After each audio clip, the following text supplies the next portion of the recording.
Victims killed in California Veterans Home standoff described as brave women, gunman ID'd. The three women who dedicated their lives to treating military veterans suffering from post-traumatic stress were described as brave women after they were gunned down by an ex-patient of the treatment program they worked in. Police said a gunman, later identified as Albert Juan, 36, of Sacramento, managed around 10:30 a.m. Friday to discreetly enter a going-away party for an employee of Pathway Home, a privately run treatment program housed at Veterans Home of California, Yountville. Juan held the three women hostages and sparked a nearly 8-hour standoff with police. At around 6 p.m., authorities discovered the bodies of the three women, identified as Christine Lober, 48, executive director of the program, Jennifer Pollock, 42, the clinical director, and Jennifer Gonzalez, 29, the clinical psychologist. Authorities said Juan had also killed himself. These brave women were accomplished professionals who dedicated their careers to serving our nation's veterans, working closely with those in the greatest need of attention after deployments in Iraq and Afghanistan, the Pathway Home statement said. All of us at the Pathway Home are devastated by today's events. We stand with the families, friends, and colleagues who share in this terrible loss. Pollock's father-in-law said she had recently ordered Juan removed from the program.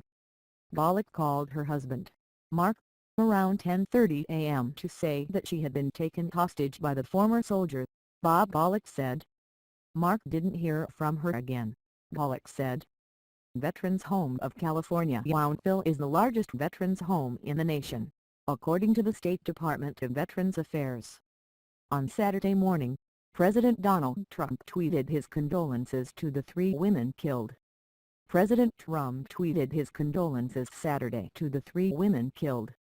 We are deeply saddened by the tragic situation in Yountville and mourn the loss of three incredible women who cared for our veterans, Trump wrote.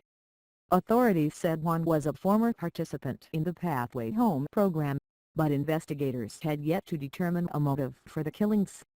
It's far too early to say if they were chosen at random, California Highway Patrol Assistant Chief Chris Childs said of the slain hostages, during a news conference Friday evening. Juan had been an Army infantryman who served a year in Afghanistan from 2011 to 2012. He held a number of service awards, including one for expert marksmanship with a rifle. News of Friday's tragedy drew reactions of sadness and shock. We are deeply saddened and affected by the tragic outcome of the hostage situation at the Veterans Home of California in Yountville and extend our deepest condolences to the loved ones involved, wrote David Shulkin, U.S. Secretary of Veterans Affairs, in a Twitter message. We ask for patience as we continue to monitor emerging details. California Governor Jerry Brown also offered condolences. Horrible violence at the Yountville Veterans Home tragically took the lives of three people dedicated to serving our veterans. Our hearts go out to their families and loved ones and the entire community of Yountville, Brown wrote.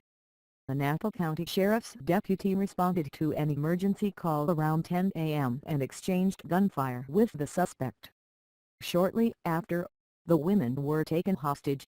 We believe and credit him with saving the lives of others in the area by eliminating the ability for the suspect to go out and find further victims, Childs said. The officer was not injured. In an interview with the Associated Press, Larry Kamer said his wife, Deva Rose Smith, a fundraiser for Pathway Home, told him by phone that the gunman had slipped quietly into the building before taking some people hostage, while letting others leave. Authorities were unable to make contact with the gunman and hostages throughout the day, and after nearly 8 hours, law enforcement entered the room where they believed the hostages were being held.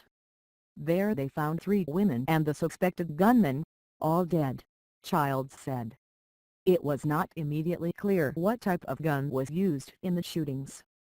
Authorities found a cell phone in a rental car belonging to the suspect that was parked near the facility, authorities said.